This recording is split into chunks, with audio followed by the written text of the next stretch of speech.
David. Hi, everybody. We're going through a very hard time, as we all know. Not easy to handle it, and it's creating real traumas for most of us. Can you please, David, tell us about it? What do you think about it? Yeah, for sure. It is creating trauma. And I think, one key thing for me, I always love the etymologies of words because I think they reveal lots. And trauma comes from a Greek word meaning to wound, and it is a wound. It's a psychological wound, a mental wound, a spiritual wound, what's going on at the moment with, in many, many ways, the people in isolation, obviously doctors and nurses on the front line, people losing loved ones, worrying about loved ones, it's creating lots of inner wounds, scars that can't be seen. And I think the key on trauma is it's about helplessness. It's when we feel helpless. And this is why many people suffer from trauma throughout their adult life from things that have happened in childhood. Obviously, abuse is a big reason. And you're a child, and if you're with a parent and they're abusing you, or you've got an addict parent, drunk mother or father, or you hear lots of terrible rows and witness violence, you feel helpless. You have nowhere to go. You can't feed yourself. We're very dependent. Little human beings are more dependent than any other animal, really, for a long time. We're really dependent. So, and that creates a wound. Obviously, you have post-traumatic stress disorder, which is often connected with soldiers coming back from wars. And you will find very recent wars, there's been more soldiers have taken their own life after the war. I mean, more lives have been lost after the war through suicide than during the war, because these soldiers come back and they feel helpless. They may also have massive wounds that are very difficult to deal with. I watched a World War II documentary. It was interviewing an 80-year-old former British soldier, and he was talking about something from 60 years previously when I watched this documentary when it was filmed. And he was talking about the D-Day invasion, and within it they had to take the land back. They had to kill some French civilians. They didn't want to, but they were taking towns, and they had to send fire bombs and missiles. And this 80-something man just he froze, and tears came into his eyes. So there was big trauma there. And I mean, back then it wasn't dealt with really. People just came back and had to get on with it. And of course that had an effect then on their children and their children's children and generations on.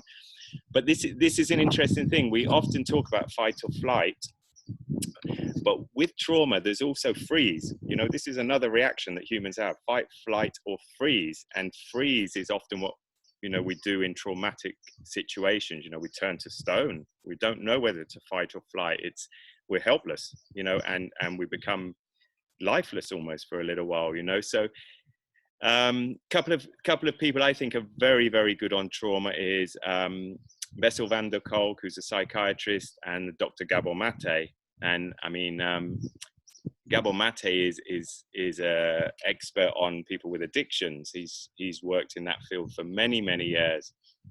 And he says that every single person he saw with an addiction had some sort of trauma, some sort of trauma in childhood. And, he makes a big point about that, that the addiction is that they're trying to deal with that wound, I mean, it's connected with mind and body. I think it's always connected with soul. There's some evidence that trauma affects brain development and that it lives in your body as well, that little things can trigger these feelings that create this uncomfortable familiarity. I think it's very interesting now in lockdown that there's many people are going to be forcibly denied what they use to medicate themselves to deal with traumatic events. So whether that's someone who, certainly such as in Spain, where you can't get out much, if you smoke loads of weed, that's going to be denied you. It's going to be hard to get. And also work. It's interesting. A lot of people are workaholics, and they're going to be in stillness and silence now. And that's, a lot of people don't like that who've had trauma, when it's still and quiet and silent. This is why you get often, I think, people who have a television and a radio blaring all the time, even when they're not watching it. So that's, that's sort of letting the trauma come back up, if you want, And then I think the way to help someone with it is you have to try and make them feel safe now, to chat with them a lot, make them realize that it was a long time ago, often the trauma, or that it's not now, certainly if we're talking about the trauma that's being created due to coronavirus. And you have to try and make them feel safe and chat to them and help them to realize what is rational, that they aren't helpless. And I think that they, to try and establish in themselves that they do have some power now. This is particularly with childhood trauma, but even for now, I think if people come out, for example, if a nurse is feeling traumatized from what she's seeing now, and in a few months' time, I think you have to try and help her to realize it's not now, it's not ongoing. It was a very unusual situation, very unlikely to happen again in our lifetime. And a very interesting thing as well. I mean, the trauma expert Bessel van der Kolk I mentioned earlier, he said one of the first things he thinks that helps people is meditation and yoga, because it helps people to feel like they're in control with their body again, and to observe their body and to know themselves and not feel so helpless. So that's where you come in. Yeah, actually, I was just thinking to share a particular practice that I adopt a lot, and then I use a lot, and it works even when we are in doubt about something. So now more than ever, we are, as you said, in chaos. We are continually like alarmed with one news, and then it becomes fake news, and then the real truth, the fake truth, and then so many informations coming, and we don't know where is the truth, and we don't know how to deal with all these restrictions, and all this impossibility to be free and to run our lives as we want to, so we start to feel even frustrated about it and angry. So what I would really like to share with you is this practice of feeling within you what is right, what is the truth. There's no one who can tell you that is the truth or that is not the truth, unless you feel it inside. Probably it happened to you some other times that you heard something and you felt it here in the hara, in the belly, 2 fingers under the belly button, there is the hara. It is our main point of energy. Okay, it's the Tantien or hara. It depends in which language you're talking and you're reading. When you connect with this point of energy, you know exactly what's real for you. I mean, what's good for you, what's real for you.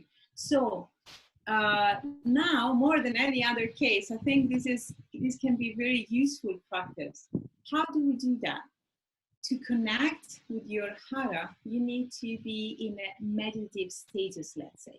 What does that mean? People say, but I cannot meditate, I cannot, close my mind. Don't close your mind. Your mind is useful to connect. Your mind is the one through what you receive the messages from your consciousness. Okay, so we don't need to stop the mind. We need to use the mind, for the right purpose.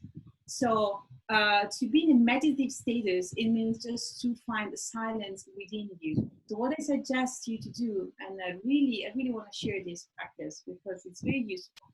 You close your eyes and observe your breath. You go back to your body. Okay, that's what you need. The body is the way through which you can reach the divine inside of you, so your spiritual connection. So we need our body and we need our mind to pass our messages, okay, in between our consciousness and our material dimension. We are in a multi-dimension, so let's empower us, because we have the power to move, the energy and the path in one direction or the other. So first of all, we're going to connect with ourselves, okay, with hara, just closing our eyes, find the silence within you. So observe your breath, be in your breath as much as you need. And then you feel like the shoulders start to to relax. Keep always a vertical position, which is important to get this connection, but in a relaxed way. Now, once you breathe and you perceive your breath, the time you need in silence, in complete silence. So do this practice when there's no one around you can distract you. So be there, be in your breath. Okay, and then just think about one concept, one idea, one information you have received, and bring it in your hara. Bring it there. Bring that information. So use your mind, bring the information to your belly, to your hara, and feel. Feel. What's the feeling about that sensation, about that information? So you feel uncomfortable, nervous, angry, then there's something which is not good for you, which is not the truth, it's not something corresponding to the right connection. Okay, so you put it apart, aside, then go back to your breath. This is something I'm telling you in a few minutes, but it's a practice that can take like 20 minutes, more or less. It depends on you on how fast you can get into your inner self. So, but the first part is observing your breath until you really reach a status of mind that your thoughts are less impetuous, So you calm down, your body is relaxed, and you can really work only on the perception. Increase both your perception, okay? Instead of hearing just with your ears, be inside and perceive in the belly what's good for you, what's the real truth. You know it, you're the only one who knows it. No one will tell you what's the truth. So you can go out of this house using your inner self, your connection, okay? And just be there, be in your breath. Use the other information. Okay, bring the other information into the hara. Feel it. How do you feel? What do you feel? Is it a peaceful? Is it a calm, peaceful sensation and feeling?